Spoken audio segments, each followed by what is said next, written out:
Hello guys, this is Dheer Singh and welcome to study go 3.0। आज हम इस वीडियो में करने वाले हैं नंबर सिस्टम का सेकंड टाइप फर्स्ट हमने पिछली वीडियो में 4 वीडियो में कवर कर चुके हैं। अब करेंगे हम टाइप सेकंड। इसमें हम 1 से लेकर 10 तक क्वेश्चन को सॉल्व करेंगे। अगर आपने वो वीडियो नहीं देखी है तो आप जाकर के एक बार प्लेलिस्ट चेक जरूर करिएगा, ठीक है। तो और 4 वीडियो मैंने बेसिक की भी डाली है, आप उन्हें भी देख सकते हो, ठीक है ना, जिससे आपको ये टॉपिक अच्छी तरीके से और समझ में आ जाए। तो चलते हैं हम अपने टाइप सेकंड के फर्स्ट क्वेश्चन की तरफ। तो फर्स्ट क्वेश्चन हमारा है कि जब किसी पूर्णांक k को 3 से भाग दिया जाता है तो शेषफल 1 है। यानी कोई संख्या k है, जब उसमें 3 का भाग देंगे तो शेषफल कितना आएगा 1। अब k प्लस 1 को 5 से भाग देने पर शेषफल कितना आता है 0। तो निम्न में से k का एक संभव मान बताइए। तो हमें बताना है k का मान कितना है, यानी कि अगर k में 1 जोड़ दिया जाए तो 5 से भाग देंगे तो शेषफल कितना आएगा 0। तो ये ऐसे क्वेश्चनों को हम क्या करेंगे, ऑप्शन के हिसाब से करेंगे। तो ऑप्शन अपना यह है 62, 63, 64 और 65। देखो इसमें से किसी भी संख्या में 3 का भाग दे लो और 3 का भाग देने पर अगर शेषफल 1 आता है तो हमारा वो ऑप्शन सही है। तो देखो इसमें भाग देंगे 3 कम 3, 3 दूनी 6, इधर शेषफल कितना बचा 2। इधर देखो 3 दूनी 6, इधर शेषफल कितना बचा 3 एकम 3 0। अब इधर देखो, इधर भाग देंगे 3 दूनी 6 और इधर 3 एकम 3, एक शेषफल बचा। और इधर देखो कितना शेषफल आएगा 2, ठीक है ना। तो शेषफल अपना 1 बच रहा है। आगे क्या कह रहा है, अगर इसी संख्या में अगर 1 जोड़ दूं तो वो क्या है 5 से विभाजित होती है और शेषफल कितना आता है 0। तो अगर 5 से भाग दूंगा इसे तो कितनी बार जाएगा 13 पंजे 65, तो शेषफल क्या बचेगा 0। तो हमारा आंसर क्या है ये वाला, तीसरा ऑप्शन एकदम सही है, ठीक है ना। सेकंड क्वेश्चन हम देखते हैं कि सेकंड क्वेश्चन हमारे सामने क्या है, ठीक है ना। सेकंड क्वेश्चन आपके स्क्रीन पर है, जरा देखिए और सॉल्व करिए। तो दूसरा क्वेश्चन है, कोई संख्या जब 175 से विभाजित की जाती है तो उसका शेषफल 132 आता है। उसी संख्या को यदि 25 से विभाजित किया जाए तो शेषफल कितना होगा। देखो इसे एकदम इजी मेथड से करेंगे, लेकिन इसका पहले कंसेप्ट समझ लेते हैं, कंसेप्ट है क्या, ठीक है ना। क्या कह रहा है, जब दूसरा क्वेश्चन हमारा कि 175 को अगर किसी संख्या से विभाजित किया जाए, यानी 175 में हम 175 का भाग किसी संख्या में देते हैं तो हमारा शेषफल क्या आएगा, शेषफल आ रहा है हमारा 132। कितना आ रहा है 132। तो देखो यहाँ पे ये चीज क्या होती है, ये होती है अपनी भाजक और ये क्या होती है भाज्य। और यहाँ पे जो भी आएगा, कुछ भी आए, मान के चलो क्यू शेषफल आ जाए, भागफल आ जाए, कॉन्स्टेंट यानी कि इसे कहते हैं भागफल और इसे कहते हैं शेषफल, ठीक है ना। तो अगर हम भाज्य को निकालें तो भाज्य बराबर क्या होता है, भाज्य बराबर होता है कि जो भाजक है भागफल का मल्टीप्लाई, ठीक है ना, भाजक इंटू भागफल और प्लस में क्या होता है शेषफल। इस प्रकार हमारा ये निकलता है, ठीक है ना। तो देखो अगर मैं मान लूँ इधर मैं अगर 175 का भाग अगर किसी संख्या में दूं, ठीक है ना, और शेषफल क्या आ रहा है 132, ठीक है। अगर मैं मान लूँ कि इसका भाग गया है 1 बार, तो देखो 1 का गुणा इससे करेंगे 75 से और 32 को जोड़ देंगे, यही तो कर रहे हैं, इनका दोनों का मल्टीप्लाई और इसको जोड़ देंगे। मैंने मान लिया कि 1 बार भाग गया तो इसका इससे मल्टीप्लाई करेंगे 175 का 175 में और क्या जोड़ देंगे 132 को। 175 में क्या जोड़ेंगे 132 को जोड़ेंगे तो कितना आएगा 7, इधर से कितना आएगा 7 3 10 0 हासिल है 1 3, यानी 307 आया। अगर मैं 307 को क्या कह रहा है कि 25 से विभाजित किया जाए, किससे किया जाए 25 से, तो शेषफल कितना आएगा। तो देखो 25 से कम 25 तो कितना बचा यहाँ से 5, इधर 7 और 25 दूनी 50, तो शेषफल कितना आया हमारा 7, ठीक है ना। देखो ये था कंसेप्ट, तो ये आगे अपने अच्छी तरीके से समझिए। अब इसे जल्दी से कैसे करना है, इसे जल्दी करने के एकदम सिंपल मेथड है। कैसे करेंगे, देखो अपना क्या कह रहा है कि 175 में, यानी जब 175 को हम किसी संख्या से भाग देते हैं, ठीक है ना, किसी संख्या में भाग दे रहे हैं तो शेषफल कितना आ रहा है अपना 132 आ रहा है, ठीक है। कितना आ रहा है 132 आ रहा है। अगर उसी संख्या को, यानी कोई संख्या है उसे अगर 25 से विभाजित किया जाए तो शेषफल कितना आएगा, है ना, यही कह रहा है हमसे। तो देखो हमें क्या करना है, देखो ये 25 से विभाजित है कि नहीं, कि है, तो डायरेक्ट क्या करना है, हमें कुछ नहीं करना, 25 का भाग देना है इस शेषफल में, ठीक है ना। तो शेषफल में हम भाग देंगे तो देखो 25 पंजे 125 होता है, 132 में से अगर 125 में घटाऊंगा तो कितने बचेगा 7, ये हमारा आंसर है, ठीक है ना। ऐसे सवाल को क्या करना है, हमें सिर्फ ये देखना है उसका शेषफल कितना है और उस जिस संख्या से भाग देने के लिए कह रहा है उसका सीधा शेषफल में भाग दीजिए और आंसर आ जाएगा। ठीक है, देखो अगला क्वेश्चन आपकी स्क्रीन पर है, उसे करिए। देखो YouTube पे काफी वीडियो डली होंगी, ठीक है ना, सारी चीज़ें करने के लिए, लेकिन इधर इस वीडियो में मैं आपको हर चीज़ कंसेप्ट के साथ सिखाना चाहता हूं, ठीक है ना, जिससे आगे अगर कोई भी क्वेश्चन किसी भी प्रकार से बन के आ जाए उसमें कोई दिक्कत ना हो। मैं इसे आपको पहले ही सिंपल तरीके से करा सकता था, लेकिन मैंने कंसेप्ट इसलिए बताया अगर 175 में अगर 25 का भाग नहीं जाता तो क्या होता, तो हमें उसी मेथड से करना पड़ता जो पहले मैंने कराया है, ठीक है ना। तो तीसरा क्वेश्चन देखिए क्या है, दो संख्याओं का गुणनफल, क्या कह रहा है, दो संख्याओं का गुणनफल, एक संख्या मैंने x मान ली, दूसरी मान लेता हूं y, तो इनका गुणनफल दिया है 1575, ठीक है ना, तो यही दिया है। और उनका भागफल, भागफल यानी कि उनका एक संख्या में भाग दे रहे हैं तो कितना आ रहा है अपना 9/7, ठीक है। तो संख्याएं का योगफल ज्ञात करना है, ठीक है ना।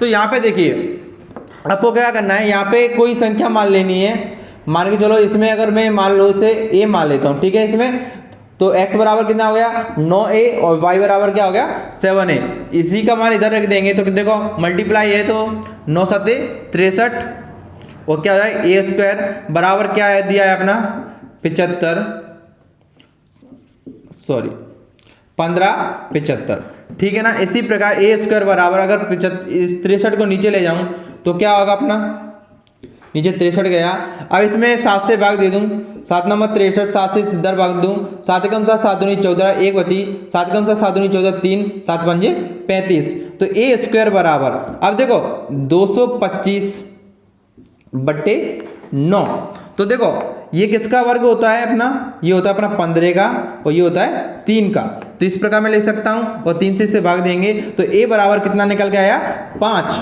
ठीक है ना। अब कह रहा है कि इनका योग कितना है, यानी x प्लस वाई कितना है, तो इनको ऐड कर लेंगे तो कितना हो गया 9 7 16a और 16a, a का मान अपन को पता है 5 है, इनका मल्टीप्लाई कर देंगे तो कितना आएगा 16 पंजे 80, ये हमारा आंसर है, ठीक है ना। लेकिन अपन इसे दूसरे तरीके से भी कर सकते थे, सिंपल मेथड से, कि वो कैसे, देखो अंकों यानी दो संख्याओं को जोड़ने पर पूछ रहा है कि उस कितना आंसर आएगा, तो देखो इधर ही जोड़ लेते हैं, कितना हो रहा है ये 16a, कितना हो रहा है 16a, ठीक है ना, यानी a की जगह कोई वो होगा संख्या होगी, तो इसमें देखो ऑप्शन के हिसाब से देख लेते हैं कि इसके 16 के पहाड़े में कौन सा अपना आंसर आता है, यानी कौन सी संख्या आती है, 74 16 की पहाड़े में आती नहीं है, 78 आती नहीं है, 90 आती नहीं है, तो बचा कौन सा 80, तो इस प्रकार हम तुरंत कर सकते थे, ठीक है ना। तो ये क्वेश्चन हमने बड़ी ही आसानी से कर लिया। अगले क्वेश्चन की तरफ चलते हैं। अगला क्वेश्चन है हमारा चौथा क्वेश्चन आपके सामने, ठीक है ना। तो चौथा क्वेश्चन करिए आप, देखिए एक बार उसे पढ़ लीजिए और समझिए, यानी क्वेश्चन को समझना बहुत ही जरूरी है, जब तक क्वेश्चन को नहीं समझेंगे तब तक क्वेश्चन हमें नहीं आएगा, ठीक है ना। तो चौथा क्वेश्चन करना है हमें, चौथा क्वेश्चन, तो देखिए चौथा क्वेश्चन क्या है, ये कह रहा है कि यदि m तथा n धनात्मक पूर्णांक हो और m माइनस n एक सम संख्या हो तो m स्क्वायर माइनस के n स्क्वायर हमेशा किसके द्वारा विभाज्य रहेगा। तो यहाँ पे देखिए m माइनस n क्या दे रहा है, एक सम संख्या है, ठीक है ना। देखो अगर मैं आपको सम संख्या की बात करूं तो देखो अगर मैंने कहा कि 6 में से अगर मैं 2 घटा दूं तो कितना आएगा 4, यानी एक सम संख्या में से दूसरी सम संख्या को घटा दूं तो क्या आएगा, एक सम संख्या आएगी, ठीक है। मैं कहूँ कि एक विषम संख्या में से अगर एक विषम संख्या को घटा दूं तो क्या आएगा 2, यानी कि एक सम संख्या आएगी। तो मैं कह सकता हूँ अगर मैं सम यानी कि इवन में अगर इवन का भाग घटाता हूँ तो हमें क्या प्राप्त होता है, इवन ही प्राप्त होता है, ठीक है ना। क्या प्राप्त होता है, इवन संख्या। अगर ऑड संख्या में से अगर ऑड को घटा दूं तो हमें क्या प्राप्त होता है, ऑड ही प्राप्त होगा, सॉरी इवन ही प्राप्त होता है। ये जो बात समझ में आ गई। अब देखो अगर इनका मैं प्लस करूं, जैसे 6 प्लस के 2 कितना आया 8, ठीक है। इसी प्रकार इसका अगर मैं प्लस करूं उन्हें तो कितना आया 5 3 8।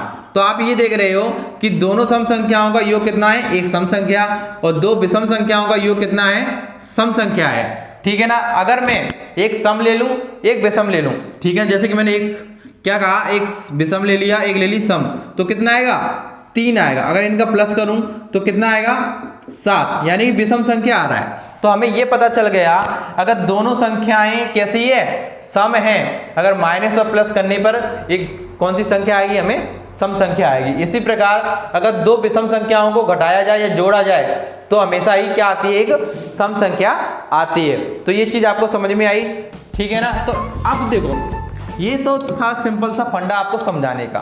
तो क्वेश्चन की तरफ चलते हैं। जैसे कहा कि m-n क्या कहा है, ये एक सम संख्या है। सम संख्या का मतलब क्या है, मान के चलो उसमें दो तो है, दो तो रहेगा, तो मैं इसको मान लेता हूँ 2x, ठीक है ना। तो यहाँ पे कोई x संख्या है, जैसे कि मान के चलो मैं x की जगह 1 रखा हूँ तो कितना आ गया 2, सम संख्या ही है। अगर x की जगह मैं 2 रखता हूँ तो कितना है 4, तो ये भी एक सम संख्या है, 4 आया 2। अगर 2 की जगह मैं कोई 3 रख दूँ जैसे कोई संख्या तो कितना है 6, तो ये भी क्या है, सम संख्या है। आपको ये चीज़ समझ में आई, ठीक है। क्योंकि हमने देखा कि दो सम संख्याओं का अगर हम माइनस करते हैं तो सम संख्या आती है, अगर जोड़ते हैं तब भी क्या आती है, सम ही आती है, ठीक है। अब क्या कह रहा है, m प्लस के n, अगर हम दो संख्याओं को जोड़ें सम या विषम को, ठीक है ना, सम या विषम को, तब भी हमें एक सम संख्या प्राप्त होती है। तो दूसरे को मान लेता हूं मैं 2y, ठीक है। तो हमसे क्वेश्चन कहा गया है कि m स्क्वायर माइनस के n स्क्वायर, तो वो क्या होता है हमें पता है। इनका अगर उन्हें खोलेंगे तो ये होता है एक कोष्ठक में माइनस और दूसरे कोष्ठक में प्लस, इनको भी क्या कर लेंगे, हम जोड़ लेंगे, सॉरी गुणा कर लेंगे। तो गुणा करने पर क्या आएगा, xy, ठीक है ना। तो ये देखो अब ये हमसे क्या पूछ रहा है, ये कह रहा है कि सवाल कि हमेशा किसके द्वारा विभाज्य होगा, तो किसके द्वारा विभाज्य होगा, ये जो संख्या प्राप्त हुई है 4 से विभाज्य होगा, ठीक है ना। तो आपको ये चीज समझ में आ गई होगी। अगले क्वेश्चन की तरफ चलते हैं। अगला क्वेश्चन आपके स्क्रीन पर है, जरा देखिए। अगर आपने चैनल को सब्सक्राइब नहीं किया तो चैनल को सब्सक्राइब जरूर करें, ठीक है ना। 5वां क्वेश्चन आपके स्क्रीन पर है, थोड़ा पढ़िए उसे, समझिए और करिए उसे। तो देखिए 5वां क्वेश्चन क्या है कि एक संख्या को 289 से विभाजित करने पर 18 शेष बचता है। यानी क्या कह रहा है, अगर कोई संख्या x है, ठीक है ना, 289 से अगर इसे भाग देना है तो शेषफल कितना आ रहा है हमारा, तो शेषफल आ रहा है हमारा 18, ठीक है। उसी संख्या को 17 से विभाजित किया करने पर 22 शेष आता है, तो 22 का मान ज्ञात करो या बताइए।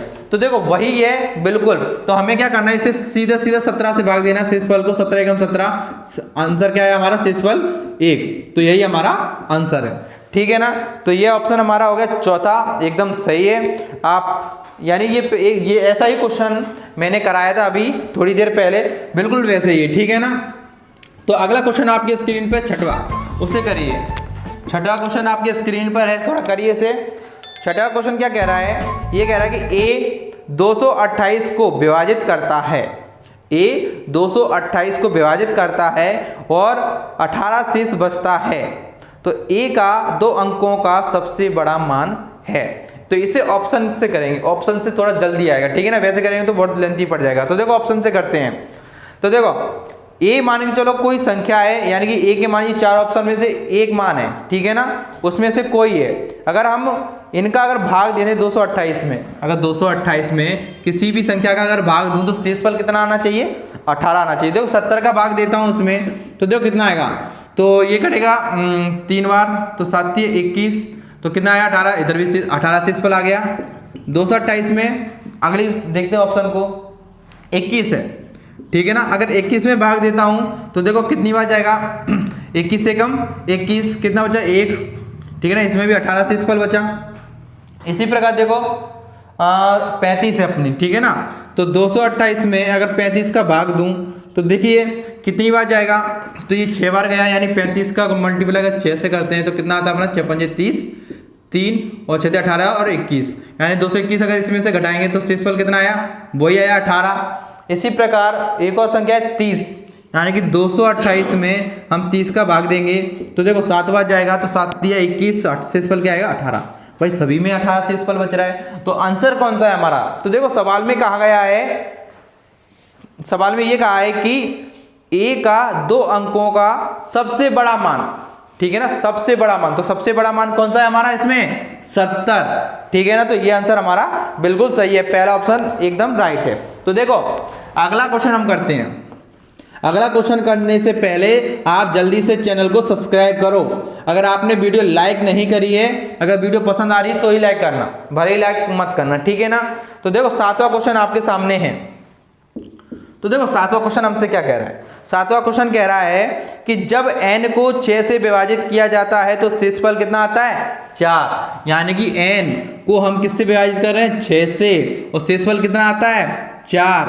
कितना आ रहा है, 4, ठीक है। आगे क्या कह रहा है, जब 2n को 6 से विभाजित किया जाएगा तो शेषफल कितना होगा। अगर n का मान पता होगा तो 2 का मल्टीप्लाई करके उसमें 6 का भाग दे देंगे तो आंसर आ जाएगा। तो देखो यहाँ पे n का मान कैसे निकालेंगे। तो हमने मान लिया कि 6 का भाग इसमें एक बार गया है, ठीक है ना। तो हम भाज्य कैसे निकालते हैं, भाज्य निकालते हैं इन दोनों का गुणा, भाजक इंटू भागफल और प्लस शेषफल। तो क्या करेंगे, 6 × 6 6 4 10, यानी ये निकल गया अपना n का मान। तो इसमें पूछा है कि अगर 2n को 6 से भाग दिया जाए तो शेषफल कितना बचेगा। तो 2n यानी कि 10 का गुणा कर देंगे इसमें, तो कितना है 20, और 6 से भाग देंगे तो कितनी बार जाएगा, 6 × 6 6 दूनी बार 6 × 18, तो 18 शेषफल कितना बचा, 2। तो इसमें शेषफल कितना आएगा, 2, या ठीक है ना। ये हमारा आंसर हो गया। तो 7वीं का ऑप्शन नंबर फर्स्ट एकदम सही है हमारा। अगला क्वेश्चन देखते हैं, 8वां क्वेश्चन, ठीक है ना। तो 8वां क्वेश्चन आपके स्क्रीन पर है, जरा देखिए।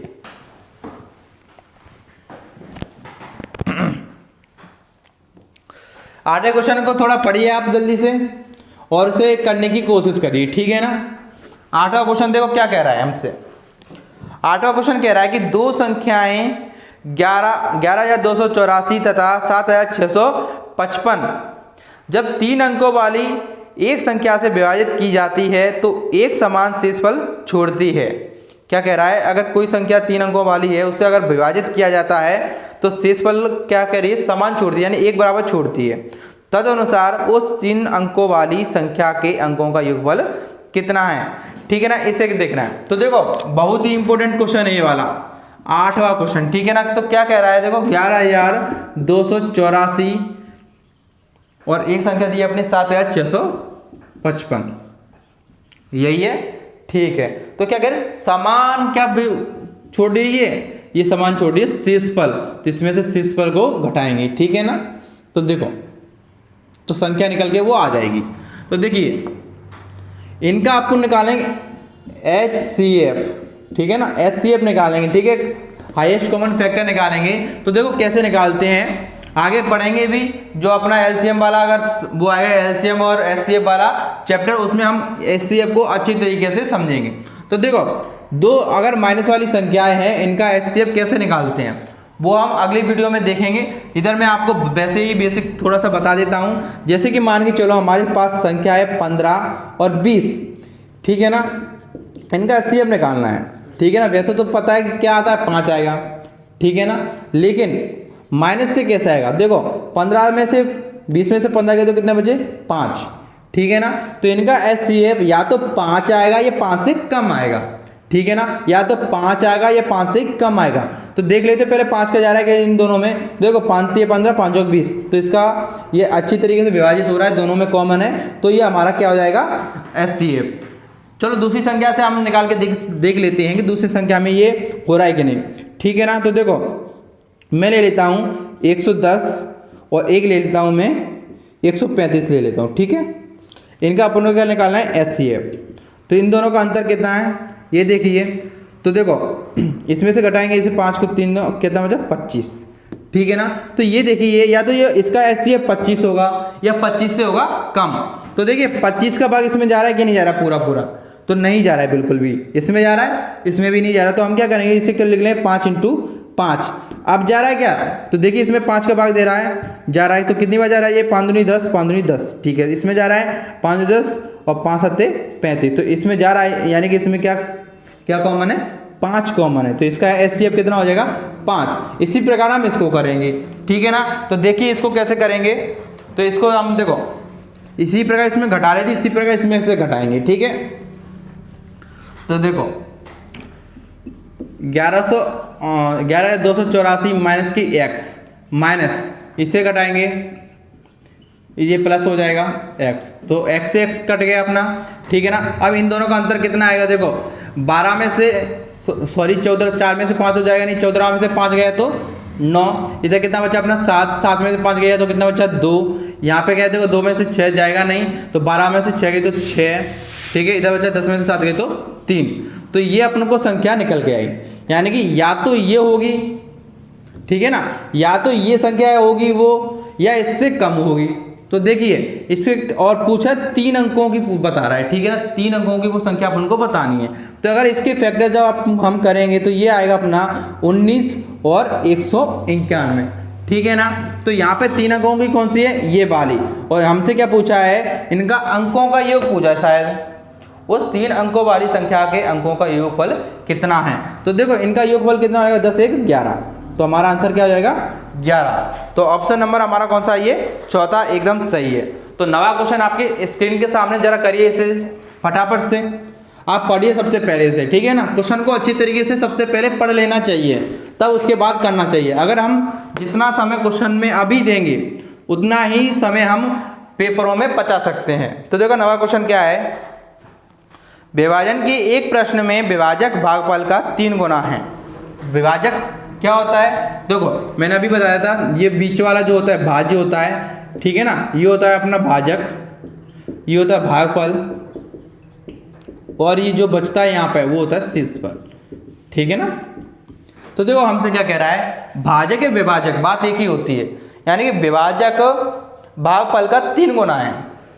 जो विभाजक है या भाजक कह लो इसे, ठीक है, या भाजक कह लो, ठीक है ना, भागफल का कितना गुना है, 3 गुना है, और कह रहा है तथा शेषफल का 6 गुना, यानी इसका ये कितना गुना, ये 6 गुना, शेषफल का कितना दे रहा है, 6 गुना दे रहा है।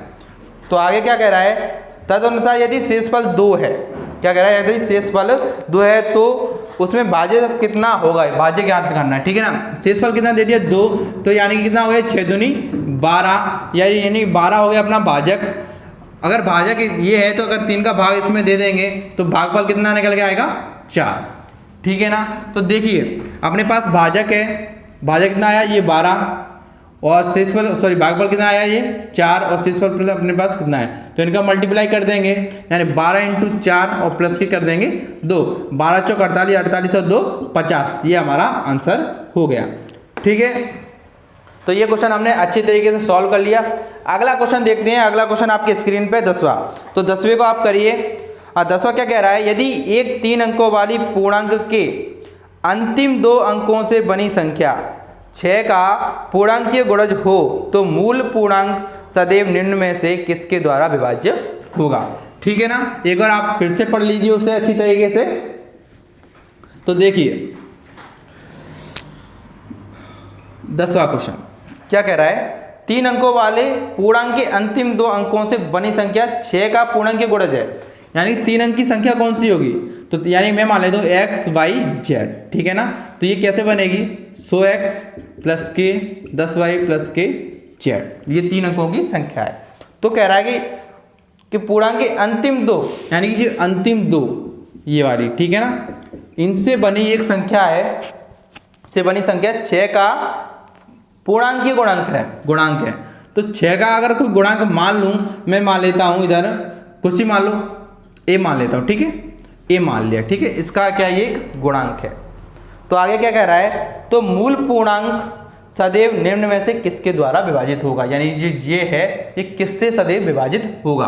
तो देखिए क्या कह रहा है, 100y कितना दिया 6, अगर मैं 6 से यहाँ पे रख लूँ 100x + k 6a, तो मैंने यहाँ पे रख लिया। तो देखिए इसमें कॉमन क्या आ रहा है, तो कॉमन अगर इसमें से 2 कॉमन ले लूँ तो कितना आ जाएगा 50x, इधर से क्या 3a, और कुछ तो कॉमन नहीं आएगा। तो हम कह सकते हैं कि ये जो संख्या है, जो मूल संख्या है, वो किससे विभाजित होगी, हमेशा 2 से विभाज्य होगी, यानी कि ऑप्शन नंबर 3 हमारा एकदम सही है। हमने 10 क्वेश्चन अच्छी तरीके से कर चुके हैं। अगर आपने अभी भी चैनल को सब्सक्राइब नहीं किया है तो चैनल को सब्सक्राइब जरूर करें, ठीक है ना। ऐसी वीडियो हमारी आती रहेंगी। तो आज के लिए इतना ही काफ़ी है, मिलते हैं अगले वीडियो में, धन्यवाद।